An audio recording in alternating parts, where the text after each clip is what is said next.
Activity. And now I'm delighted to introduce Robbie Dingman, editor-in-large of Honolulu Magazine, with whom East West Center and PBN are proud to partner on Gals with Lay. And she's also the moderator for today's keynote panel, Women as Storytellers. Robbie?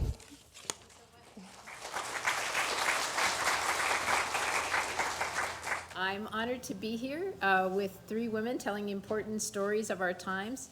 It's worth noting that this is a diverse panel in every way, including women with experience in every kind of media, newspapers, local news, podcasts, film, and more.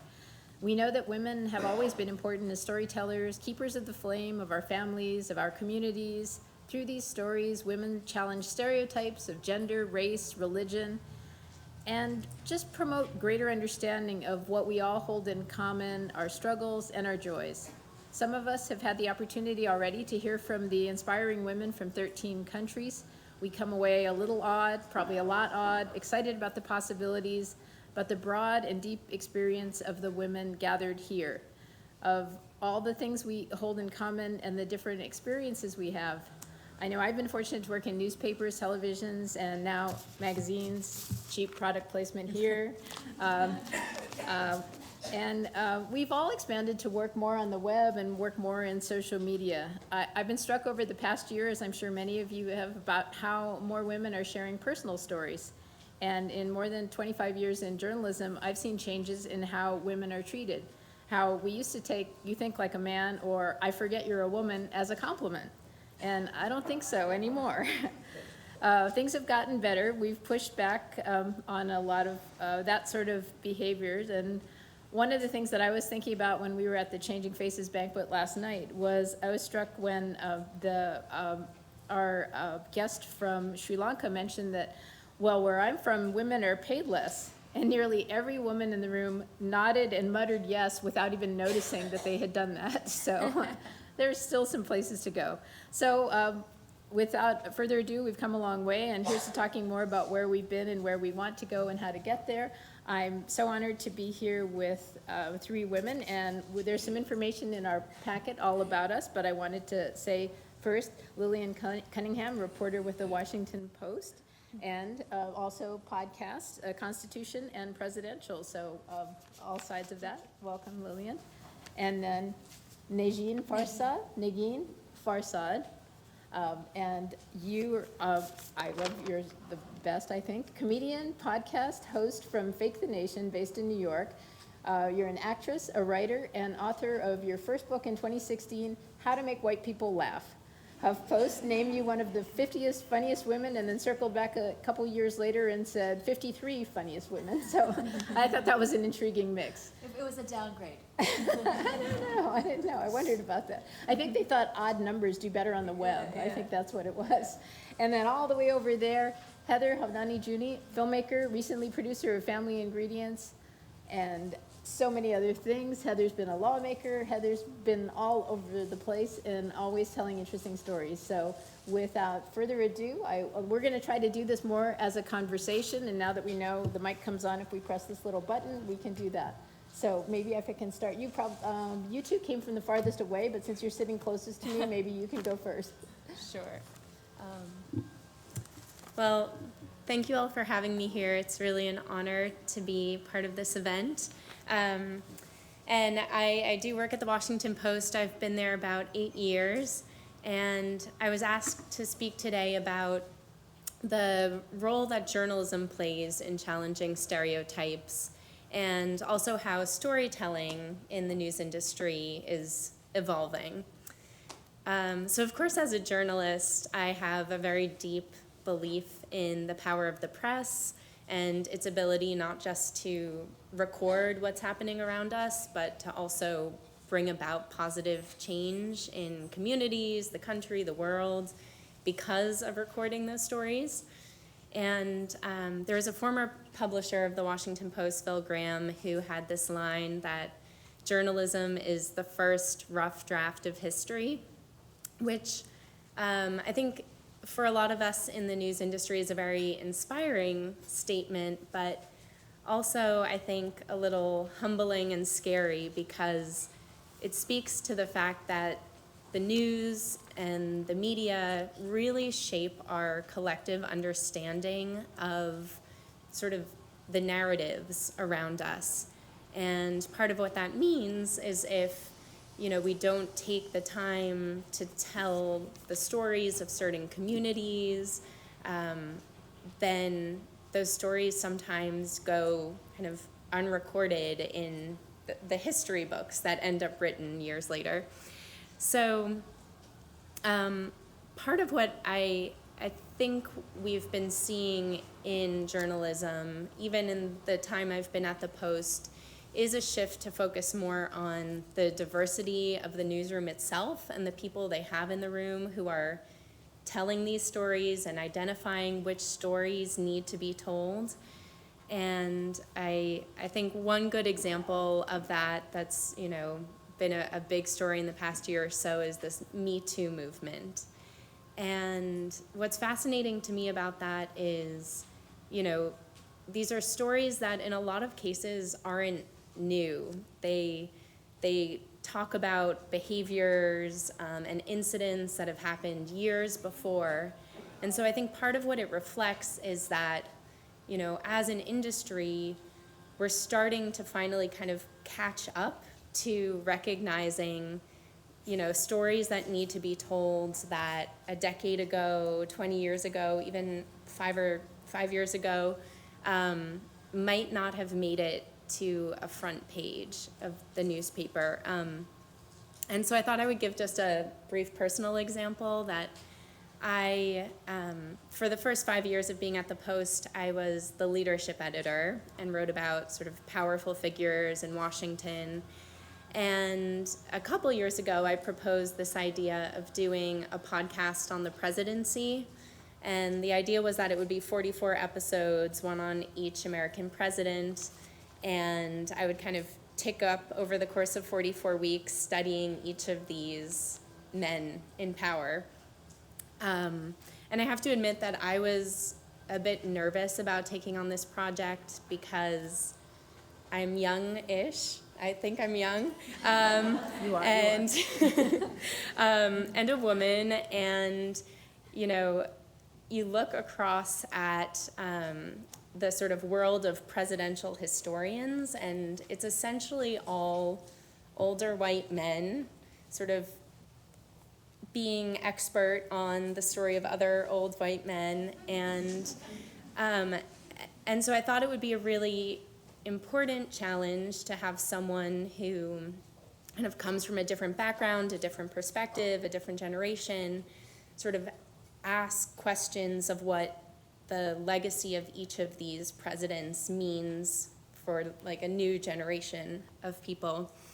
And so part of what I took away from that experience for myself and kind of more broadly in journalism is just the responsibility that we have to find ways to tell new stories, reach new audiences. Part of that, as you said, means or manifests itself in the fact that there isn't just kind of a front page anymore to communicate what stories are important. In some ways, the arrival of the web and the sort of spreading out of information has really made it possible for me to do a podcast like I did, and possible for us to highlight stories that unfortunately were being left out, I think, for a long time.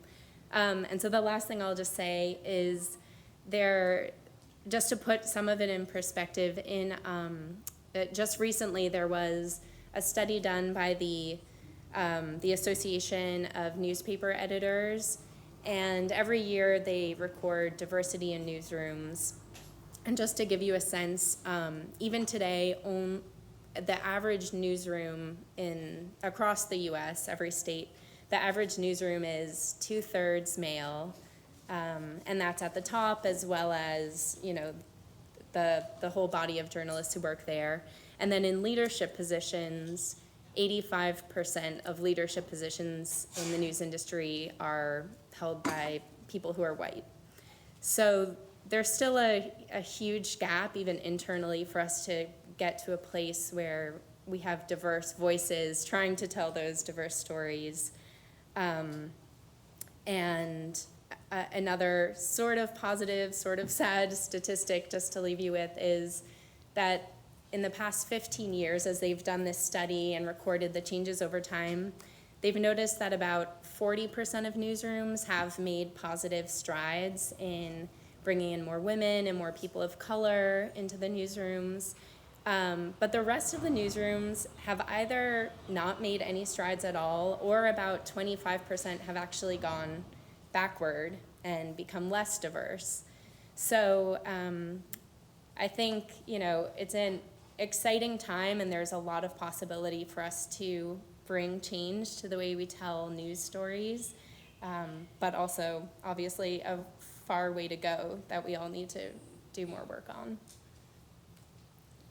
Thank you.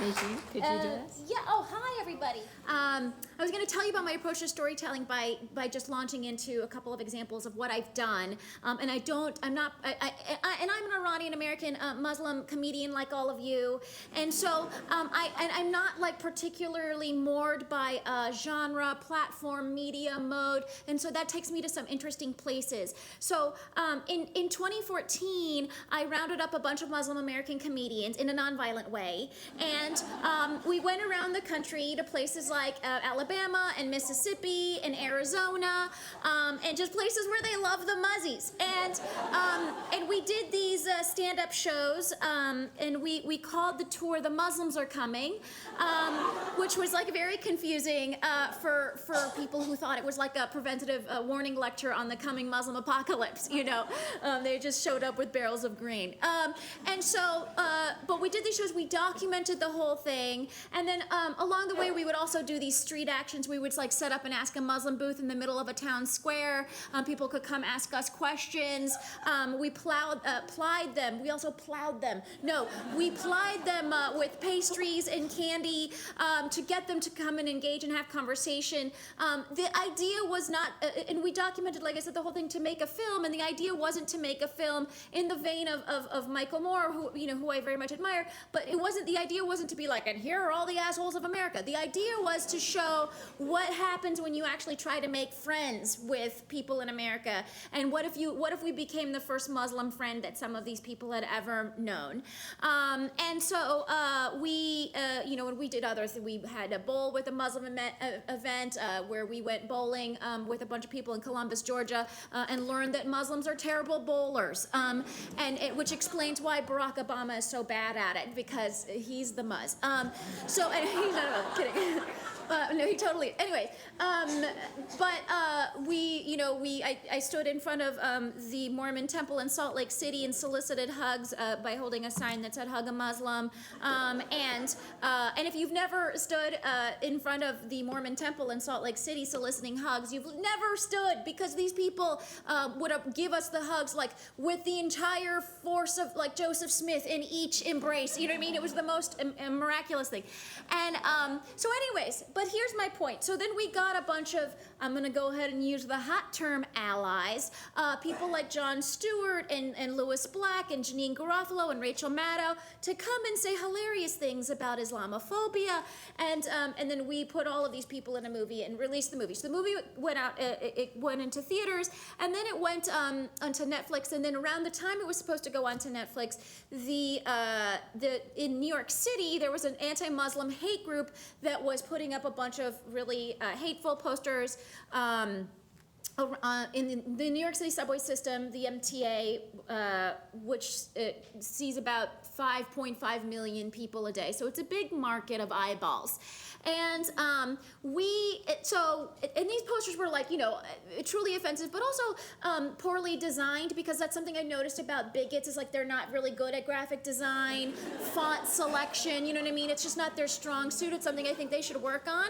But so what we decided was, let this not be the last word. Why don't we put up funny posters about Muslims that also promote the movie? So we decided to do just that. Now, the anti-Muslim group had spent over $300,000 to put up these ads, and we didn't have, this is me and another comedian, Dino Vidala, so we're just a couple of dirtbag comedians without very much access to resources. We made the movie on a shoestring budget, so we went online and got the minimum and raised the minimum ad buy for the MTA. That's $20,000, and that was going to get us about 144 posters in as many stations.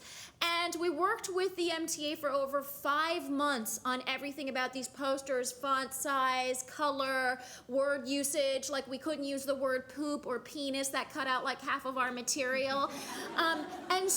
But we worked with them every step of the way. Nice, friendly Muslims. And then at a certain, the posters were finally approved. And then a couple of days after they were supposed to go up, they hadn't gone up. And I got a call from the MTA's lawyers saying that they had decided that the posters were too political and that they were pulling them. And so we had termed this campaign the Fighting Bigotry with Delightful Posters campaign, and we had to turn that into a Fighting Bigotry with a Delightful Lawsuit campaign, because what we did was sue the MTA, because it's one of those rare moments where you're like, hey, I've got First Amendment rights, what's happening? And so we sued the MTA, which with the help of a lot of pro bono lawyers, and we ended up, and it was a process. It was like a 1.5 year long process that I likened to a 1.5 year long Pap smear. So you guys know what that means, sir. And so I think it was harrowing. The arm of justice works slowly, but that's not an expression. Anyway, what am I saying anymore? Okay, but we did win. We won that case, and I think what ended up happening is that posters did finally go up. Now, again, like I said, this stretched out over such a long period of time. That when the posters, we got a spate of press when we launched the lawsuit. We got a spate of press when the posters finally went up. I mean, it was covered in 40 different countries. I mean, this story appeared, and so I think what we managed to do with such a small amount of money and with the help of some great free lawyers, made it possible for us to kind of like make this story much wider, and I'll tell you, victory is a delightful feeling. I hear it's a lot like the same feeling that skinny blonde girls have. So, anyways, if you have the chance, sign up for that. I think my final point is, as I'm wrapping up here, is that I'm a comedian by trade, but I also make movies and write books and do podcasts. But I think you kind of have to follow the shenanigans, and sometimes those shenanigans means you're going to take out billboards, as we're in fact doing in Charlottesville, Virginia, in July.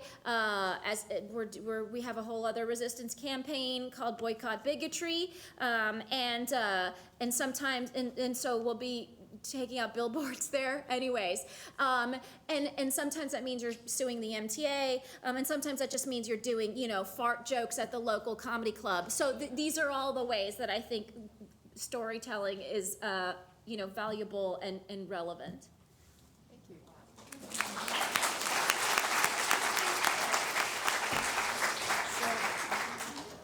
So Heather, since we don't have billboards in Hawaii, you can tell our audience about how you get your stories across without the help of billboards.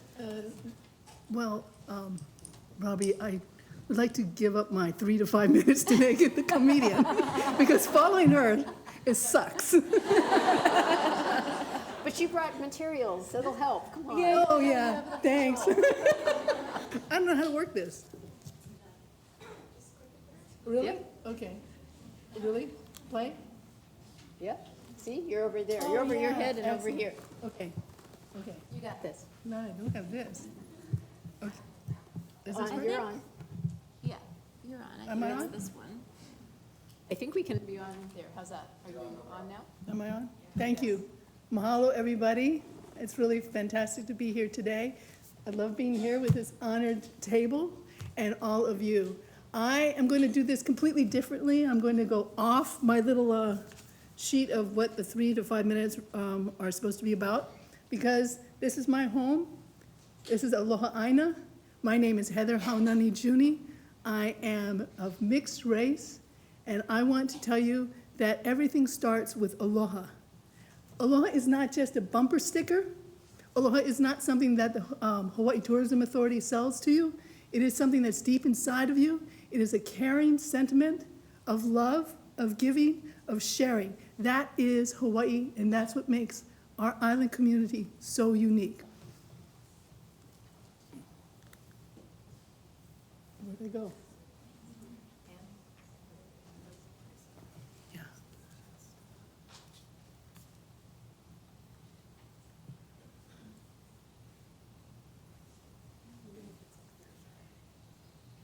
Thanks, Robbie.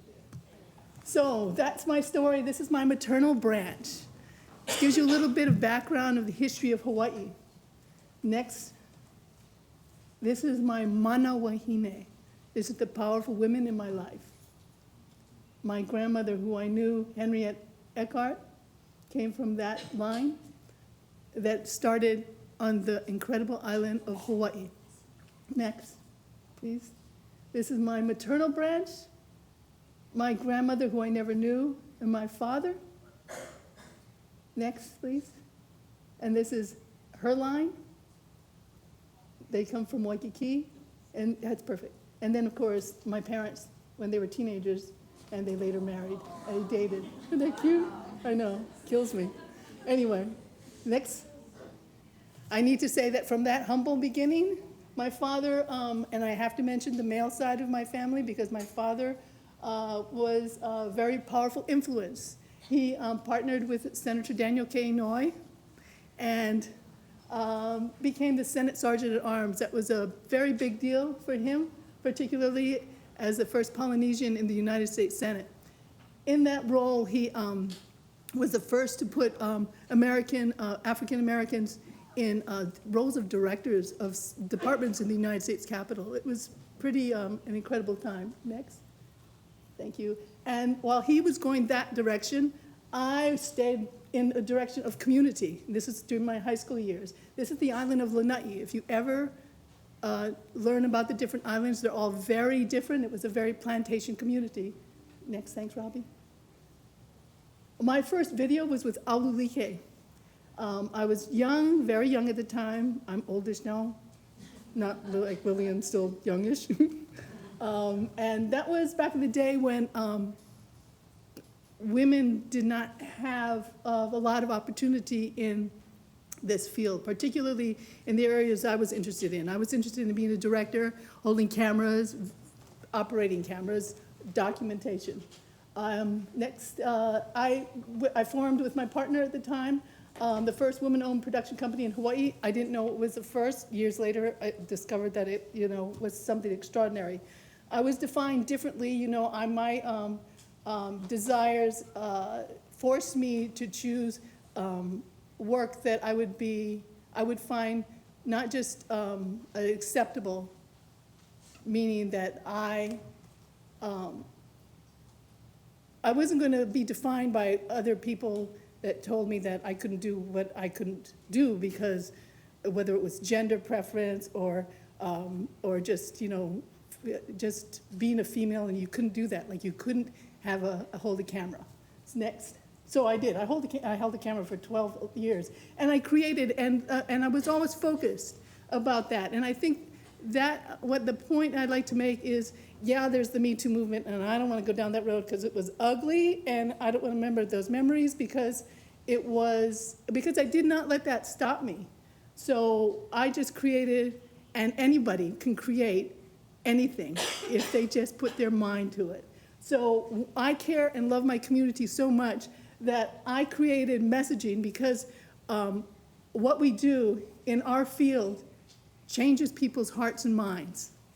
And I care very much about the health of our community in 1995. I couldn't find any health food restaurant and Zippy's here had like the worst, like healthy in quotes, sandwich. So that series did not work well, but it was the point was made. And since then, I've created documentaries about my Hawaiian community that again is about the power of who we are as a people and what we offer. So these are the different, opportunities that people have when they want to do stories and tell the stories. Again, I'm very focused on my island community. I'm very focused in my art, and I know what I can do. But with the advent of technology, you can do anything and even more. Of course, it's exhausting, but anyway. Great. So, all right, so I kind of took a break and I became a lawmaker for 2 seconds. That's because I'm also challenged by my fears. I hate flying, but I fly everywhere. And I hate speaking in front of people, and here I am. And I just, I was intimidated by the process of legislation. It's, politicians, that's a bad rap, there are some really good political people out there that give their life going door to door, dealing with dogs and unfriendly people, and finding out, unfortunately, that the Aloha State is racist. But hey, I digress. So it was only 1 year, and then I lost my election, which was a good thing, because the next day I started, I started that too. Right, okay, so. Yeah, I know. Doesn't get you off the hook. So I'm a filmmaker, and when I was younger, librarians wanted to save our stories. So I didn't know why, but years later I figured out that we needed our stories saved, and many, many people before me had done that. And so the preservation and access of Hawaii's moving images exists. You can keep ripping through this, so I won't take up everybody's time. And so it's a really amazing place. It's online. It's a free library. It's the physical space is at UH West Oahu in Kapolei. It has everything there that you'd want to know. It has Pat Psyche's footage there as well. It's, You get younger as you watch it. yeah, trust me. I live there. And so what is the Moving Image Archive? It collects, preserves, catalogs, all our moving history in Hawaii. So it's a very important storytelling facility that loves and caretakes every frame of who we are. And the earliest footage I think we have is from the 1920s. We just partnered, our collections are from everyone, all kinds of people, institutions like Bishop Museum, as well as individual filmmakers. And that's what the facility looks like. You can rip through that. And then I formed Rock Salt Media. The Junior World Productions dissolved and and then it dissolved, and I did something stupid. I didn't double check, and now it's Russia's porn site. Oh. So I'm letting that go. It's been a hard one, but I'm letting that go. So and then in Rock Salt Media, we produce a song contest, and then Family Ingredients. Family Ingredients is a multicultural show that just uses food, which everybody loves to eat, as the way to get into our community stories. And I get to continue to tell the rich stories of Hawaii's people, not just the native people, but all the immigrants that have come here. And Hawaii is a very special place that the continent can learn a lot from if they just see how we all get together and all manage to live aloha. Aloha is what I'd like to leave. My mother I adored her, but I never really appreciated her. If you ever have moms up there and that you have any issues with, please deal with that right away. My mother died suddenly, and when we went in to clean her house, she had left a pile of money. And my 4 sisters found it, one sister found it, and she found this note. And it says, if anything happens, this is equally shared with 4 of my daughters who I loved and cared for. She was aloha. She took such good care of us. And I just want you to know that it always comes back to that word. And if you can depart from this conference, just know that aloha should travel with you, that love and sharing and giving is what is missing in the world, and people need to be kinder.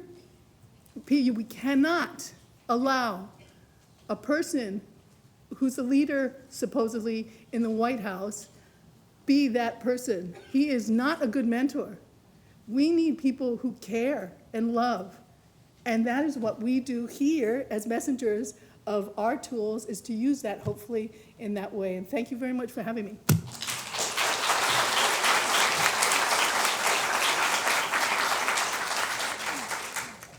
Well, thank you all so much. If there's any last word, we have 3 minutes left. And so I know that's a terrible thing, but we can talk. We'll be here throughout the day. People can come up and talk with us. So is there any last moments anybody wanted to circle back? Otherwise, I will, while you're thinking about that, I will remind everyone that these are the Post-its that Liz wants us to put in the basket near the door, and that we will be around for the rest of the time. I wanted to also say, Lillian, in your interesting things that you found out, important and relevant things about the Constitution and the presidents, could you also tell us who was the president who celebrated his 52nd birthday with a toga party? Oh, FDR. Yes. See the things you The can things learn? I learned, but, yeah. But certainly, like, I, and I'm sure all of us would love to speak to all of you, so please, throughout the day, come find us so we can be of any help to you in whatever way we can. Najim? Uh, Nagin, sorry. those are- Oh, I just want to say that I really love that sentiment about aloha and the thing that's missing. I think and I would love for people to walk away with this thing, which is that there's so much, like, it feels like media is designed to be divisive right now. Like, it's designed to get like some kind of insane rage reaction, one way or the other. And what if like that was exactly the opposite of what media was supposed to do, you know? And I think we'd all, like, our anxiety levels would go down, and we'd all be everything would be so much nicer, and then we'd probably have a different president. And so, like, one thing I think, but I really love that sentiment that the idea that, like, there can be welcoming in the work while also being critical and asking, like, tough questions and stuff like that. It can still be welcoming. Yeah, I'd like to thank all of you, because I think what's important, Heather, you brought up what's unique to Hawaii. Lillian, you brought a perspective from our nation's capital. You've brought a humor and pointing out some of the toughest things that can be addressed through humor. And when people are more willing to talk about difficult issues if you make them laugh. And I think one of the things that is always exciting about coming to this conference is how the diversity of viewpoints can come together and how we can all learn more from one another. And I think one of the things about the difficult times in our nation's capital is that it has pointed out for journalists, it's pointed out the importance of journalism for people who do seek out some balance, some effort to tell the truth and to shine the light into dark corners. And so, well, it's been a roller coaster ride, but I think it's brought us all together to talk more about it, and we're talking more out loud about them, then that's a good thing, and that we can continue to share that as we move out throughout our day. So thank you all very much, and thank you.